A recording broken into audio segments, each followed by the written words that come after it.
73 days until the Kentucky Derby, and we've got a lot of work to do. People, let's get down to business. A really cool thing took place over the weekend. Another one of the future wager pools for the Kentucky Derby closed down. Now, the beauty of this is that what you're trying to do is you're trying to play Nostradamus with the Kentucky Derby. That's what the whole thing is about. Understand this. Triple Crown races are not the same as the Kentucky Derby. I understand. You're going to say, no, they're all the same. No, they are not. Those other races are just Triple Crown races. The Kentucky Derby is completely different. First time that these 3-year-olds are ever going to see a mile and a quarter. First time these 3-year-olds will ever see 18, 19 other horses in the midst. So what we're trying to do is determine which horse is best prepared to win that race. We don't care about the Preakness and the Belmont. That's later. Best prepared to win this race. So that's what the future wager pool is all about. You're trying to play, Nostradamus. And I've done it before. We talked about it. Future wager on Giacomo back in 2004 ended up being a shorter price than he was race day. He was 25 to 1 future wager, 50 to 1 post time. That's interesting. So what I'm going to do, or is what I have done, is I have placed a future wager bet on a horse that was on my top 5 list to begin with, and then he had a little setback recently, and he hasn't trained. His name is Disco Time. He was a very impressive winner of the Grade 3 Lecomte, where he pretty much had to swing 12 wide into the turn and ran right past Built, the horse who had a perfect trip, who just couldn't get it done. Now we know that Built is, with all due respect, he's not really a winning horse. We saw that just in the last weekend in the Risen Star. Built is not a winning horse. But I still like what Disco Time did. So I put a future wager on the horse. He closed at 30 to 1. Now here's the deal. Here's where things will get interesting. Because as I mentioned, this horse has had a setback. He hasn't trained or run since January the 18th, when he really nice performance to win the Lecomte. So if you go back and look at this horse, he's had 3 starts, and all 3 of them have been ultra impressive. The debut, where he sat off at Churchill, then he came right back, kind of was up closer to the pace, kind of dictated, and then drew away from the field. And then the Lecomte, he was back towards the rear. He wasn't last, but he was back towards the rear. Then he made that move, swung out 12 wide, and won that race. It's a horse that's already talented and already versatile and already shown that he can do different things. The question is, will he have enough points, and will he have enough fitness for the Kentucky Derby? So Brad Cox has decided they're going to run this horse, hopefully, in the Louisiana Derby. And so we'll see how that works out. And so we've had a weekend of Derby prep, so now we update our Kentucky Derby 5. Oh, but wait, Ken, there's only 4 horses up there. So that's the thing. I know we're supposed to have a list of horses, right? But I never want to force it. And if I can't see anything with your horse, I'm not going to put you on the list. So obviously the list is pretty small for me. Citizen Bull is the horse they all have to beat. And coming up on Thursday, we'll talk specifically about Kentucky Derby speed and how valuable or dangerous it can be. But Citizen Bull is the horse that I don't think anyone else has shown that they can run with this horse. Barnes, I don't know what kind of horse he is. I just know that he's really talented. We'll see if he's professional, right, as he gets ready for his next effort. Burnham Square, we've seen this horse. We know what he does.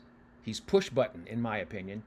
He's similar, in my opinion, though he may not have the versatility, or he may, but he seems similar to me. I know this is going to be sacrilegious, but the way that he moves, he reminds me of Barbaro. He's not going to be deep back there. Barbaro was like presser, mid-pack kind of horse, but once he pushed that button, that horse is gone. Burnham Square has that kind of move. We'll see if they choose to place him a little bit forward there, coming up for the Fountain of Youth. And then there's our horse there, Disco Time. Disco Time has been very impressive, I think, in the 3 starts. He's just a horse that he has everything that you need. You just have to be concerned about the fitness and, of course, getting enough points to qualify. So we'll have to wait and see what happens with that horse. Okay, so now we get back into the mix with Kentucky Derby preps coming up this weekend. We have 2 coming your way, and with the weather, it's really making things difficult at Turfway Park and really making it difficult at Oaklawn Park. We'll talk about the Rebel later.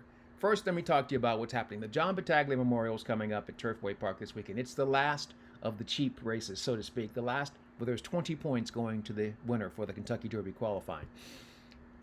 It doesn't matter what happens in this race. Let me just tell you, you are not going to find a Kentucky Derby horse in this race. It's not going to happen. So your focus here is not on, can this horse win the Derby? Throw that out. Your focus is just, who's going to win this race? How do I make money on this race? First Resort is a horse that's got some pressure because he's up there in the Derby qualifying points, but he's got to get these points here to move forward and show the connections and us fans and bettors that he's for real. The horse to watch and to bet is Baby Max.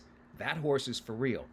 No shot to run in the Derby, in my opinion. Does not have, isn't good enough for that. But he's definitely good enough for this. And he might even be good enough to take this and move on to the Jeff Ruby Stakes and win that race as well. Baby Max is for real on the synthetic. Don't know how for real he would be dealing with the top-notch horses in terms of running in the Kentucky Derby. All right? So that's what's taking place coming up this weekend, Saturday and Sunday. Like I said, we'll talk about the Rebel tomorrow. Right now, we got to focus on getting this money today, on this Wednesday.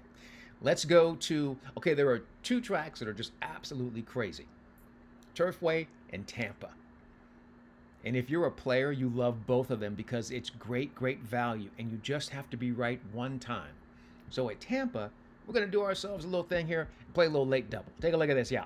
We're going to keep it super, super simple. In race number 8, we really like the one to the inside, Words of Fortune. Horse has some speed, second off the layoff. I don't know if they're going to dictate the pace there, but they should be within striking distance when they turn for home. So we get that. We feel like the number 1 in race 8, lock. We feel good about it. Race 9 is when things get interesting. We're going to go with 3, 6, 9. But the 9, Paxton, is the one that we really like. This horse is 20-1 on the morning line. The 3, Drunk on Saki, is, he's got some speed.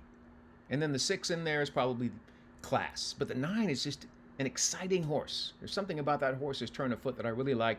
Go back and look at the maiden breaking performance last time out. Jose Ferrer was in the irons. Now my guy Marcos Meneses is going to be in the irons. And I think it's just great value. So we're going to play that. $5. 3 horses. 5 times 3 is 15. $15 there on the late double. That's taking place at Tampa on this Wednesday. You should play it. Go wherever you have your account, or if you're at the track, do it. It's not my concern. My concern is that I took the time, I did the studying, and I showed you what's going on in here. It doesn't do you or me any good for me to show you what you could already read yourself. The purpose of me being here is to tell you things that you may not have thought about, or you maybe didn't even know. That's why we're here. Hopefully it works out. All right, play that action on Wednesday. We'll come right back on Thursday. We'll jump in knee-deep into the Rebel and definitely find ourselves not only the winner, but the horse that can move on from the Rebel and go on to the Arkansas Derby or whatever race they want to move on to from that point.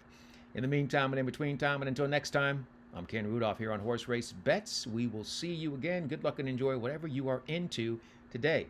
Get this money while it's there.